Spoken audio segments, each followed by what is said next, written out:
and joined by the man at the top, the Hall of Famer Rick Bozich. How are you, sir?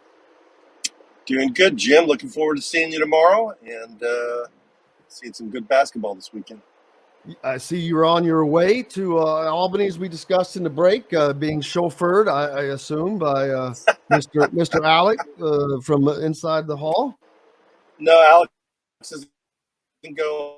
I'm with Dalton Godby, one of our TV reporters. So it's the two of us. We're going to try and avoid this box here in the middle of I-71. And we're going to get to Columbus and decide whether we're going to take the northern route through Buffalo, Erie, Syracuse, and whatever else, or we're going to take the central route through Pittsburgh and Pennsylvania. You know, I think we could make this a game. We could pull up the map. Which way should Rick go? Which way does Rick go? I put that out there on Twitter yesterday, and I got some very nice woman from Albany who doesn't even follow me on Twitter somehow saw it, and she assured me that the roads would be fine. So I guarantee you, there are no rookies when it comes to this, man. They're pros. No, they are pros. But so that won't be a problem. What will be a problem for Indiana is Kent State if they don't play great defense, because this is probably the toughest 4-13 matchup in the tournament. Yeah, I agree. I've tweeted before the draw that the two 13 seeds you didn't want to see were Kent State and Iona. And Indiana got Kent State. I mean, Rob Sendroff is a solid coach. He's been there at least 10 to 12 years and established his program. He thought he was going to have a good team this year, so he scheduled aggressively, took his team to Gonzaga on the road and played them tough, took his team to Houston, lost by 5. I think they played Charleston. I'm not sure if that game was home or away, and those were their 3 non-conference losses. And I watched them play actually Saturday night when they beat Toledo in the Mid-American Conference Championship game, and they're a good team. If Indiana doesn't take it seriously, they will get beat. Oh, absolutely. I mean, they finished at the top of the MAC, which winning 10 of their last 11 as well in the league that has 4 20-game winners. Michael Lewis and his Ball State Cardinals finished 4th in that league, and they played pretty well this year. But this is a Kent State team that played a tough non-conference pre-conference schedule and played it tight. Tight games against Houston, against Gonzaga. Was it Alabama that they played as well? Charleston? Yeah. But yeah, this is what. But what is their specialty? I mean, they shoot they shoot 23 threes per game, but their percentage is around 33. So they're not. Yeah, they don't shoot. I think their specialty is they create a lot of turnovers, and they got senior guards, and one guy might be a 5th-year guard, and so they're very aggressive, they're very physical, and they will get into you defensively and try and turn you over and get you shaken up. And so and I think they're a decent team in transition too, so can't turn the ball over, and you better get back on defense because they try and score real quick. The one flaw they have, I'd say, is like most teams at the Mid-American Conference level, is they don't have a great big man. I mean, I don't think they're any bigger than 6'8", maybe 6'7", 6'6" across the front. So if Indiana can get the ball to Trace Jackson Davis, he should, have a good game. But I imagine Sendroff will have some kind of a plan to double team him or do something to frustrate him. And I would expect they're also going to pack the middle, like a lot of teams do when they play Indiana for the first time, and say, all right, Galloway, Kopp, and Race, and Tamar Bates, you show us that you can beat us. Jarrett says avoid the Pennsylvania Turnpike at all costs. Okay. Thank you, Jarrett. What is the percentage that Pitino goes to St. John's? Sounds like 95. He did a big story in the New York Post Sunday night where he called the president of St. John's University a superstar, and that he had a relationship with him back to Providence College. So it sounds like that's pretty much a done deal. The only other job his name's really been associated with is Georgetown, and I'd been told that he wasn't going to get the Georgetown job because of the problems he's had over the last decade as a coach. But St. John's, I don't believe, has won an NCAA tournament game since 2000, and they want to, become relevant again. And hiring Rick Pitino would make them relevant again. They're gonna Ole Miss it, basically, is what. Or McNeese State with Will Wade. Yeah, I mean these days. Is that where he is? Yeah, he got hired yesterday. Will Wade got did McNeese not State. see that. Yeah, so that's. They must have made him a strong-ass offer. They must have. Pitino plays Connecticut at 4:00 on Friday. So come on over. You can help me question Coach Pitino after the game. Take your visor and use that thing to block that sun for you, man. All right, I got it here. I'll sit up. I'm sitting up. No, just don't. No, so it's blocking. I know it's bothering you. You're hitting you right in the eye. I've got the visor over on the door, but it's. Oh no, it's fine it's fine for us. I just didn't want it to bother you. I thought it was bothering you so much. It doesn't bother us in the slightest. That's huge for. I think that's smart by St. John's. I put out a tweet with all the stuff Kentucky's going on. Man, they should have got Pitino back. I don't care. He's just the best coach in active coach in college basketball right now, I think. Yeah, I mean, I think that UConn Iona game will be fascinating, and I know some people. Pretty sure Jay Billis picked UConn to win it all. I'm not convinced they'll beat Iona in the first game. Because Pitino will have a plan.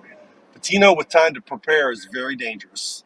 They'll have a plan for UConn to make it difficult for them. So I'll be very interested to see that game. And then the third, I don't remember the first game that day, but the second game is Iona UConn. The third game is Miami and Drake. And the winner of that game gets the winner of Indiana Kent State. So we got some good games up there in Albany. I'm looking forward to it. Oh, absolutely. Speaking of Miami Drake, who's your daddy asking, was there any I haven't seen an update on Sasser. I've seen that he is a game day decision. He said he thought it was a groin injury. So I don't know. I would think he would play. I think they sat him out in the AAC to give him more time to heal for the tournament that matters. It's more important for IU's future.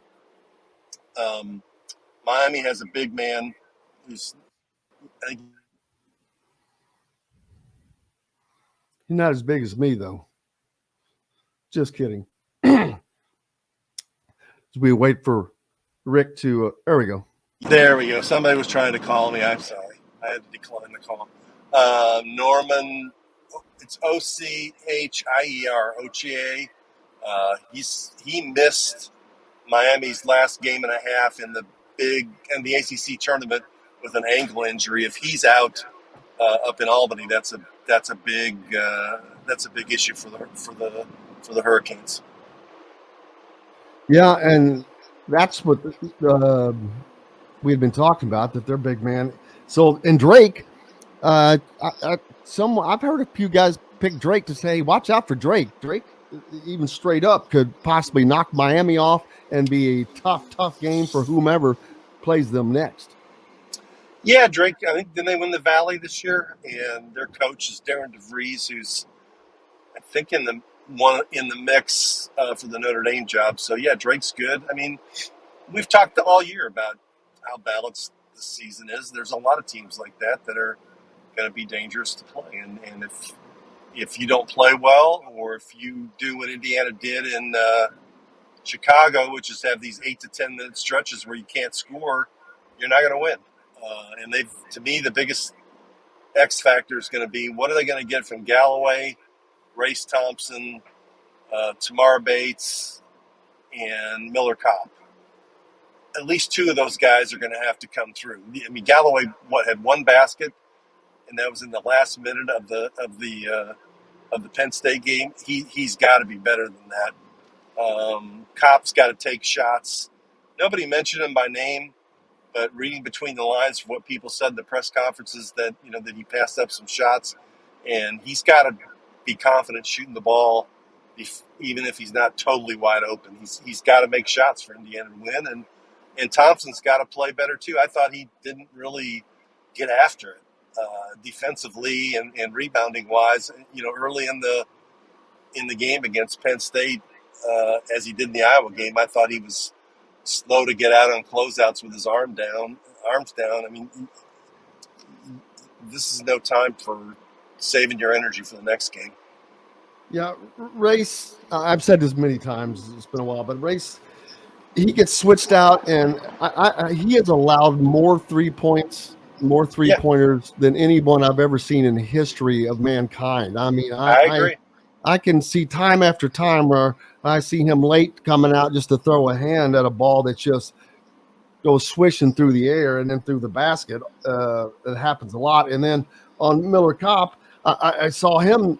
Yeah, there were many times where they were double teaming Indiana and they were passing out of it and going all the way across court and still being allowed to be closed out and not get the 3-point shot up.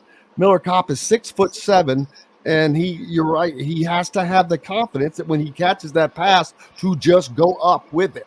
And he's not doing that. Indiana puts up the least amount of threes. Well, not the most, but they're like 16th from the bottom. And you cannot win the NCAA tournament or go far without having a 3-point game, period. You cannot win 3-2.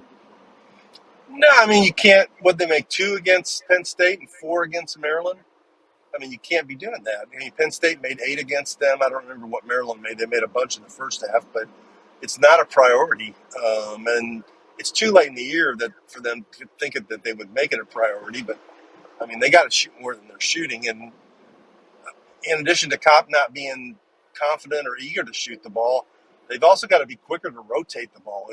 Their rotation, when the pass, like if it goes from Hood-Schifino to Galloway to Kopp and maybe a guy in between, you got to move that ball faster. I mean, we see it the way Iowa rotates it, the way Purdue rotates it. I mean, you got to know that, okay, we got to move the ball around the perimeter quickly and get it to the open guy. Or sometimes, I hate to sound like Coach Knight, but like, how about a shot fake every once in a while and draw the defender up in the air and then take a step in and take the shot. Happened against Trace Jackson Davis for 3 points toward the end of the game the other day. I mean, that's something I really think that Mike Woodson needs to work on moving forward. And as he constructs the team for next season, it's not much better. I know they're shooting a higher percentage, but it's not much better than it was under Archie Miller in terms of having guys on the perimeter who are feared because they can make shots. They got to find some guys who can make shots, man. So what do you think happens between Miami and Drake? I like Miami. I've watched them play Louisville over the last few years. Larinaga a good coach. You got really good guards. Wong and Nigel Pack, the kid from Indianapolis, who they gave the NIL deal. I think he's making $400,000 a year. They got another guard. Oh yeah, I meant to mention that we'll get to see Nigel Pack in the $400,000 a year man.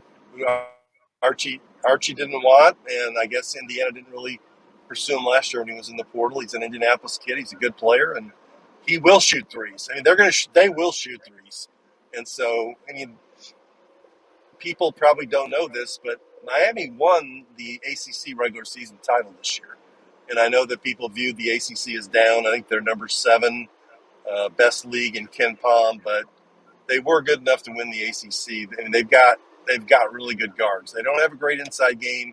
They don't have a bunch of depth, but they've got good guards. So, I mean, Indiana can certainly beat them, but got to beat Kent State first because I know hasn't Jay Billis picked Kent State to win, and it's almost like picking Kent State's become one of the trendier upset picks nationally in the bracket, right? John, didn't you say there were a 50-50 pick with somebody? A fifth? I don't remember saying that. No. Okay, man, never mind. Then I thought it was somebody I else. think Jay Billis picked it as his number 1 upset choice. Well, see, it's not the biggest to me though. It's not, even though the numbers are skewed.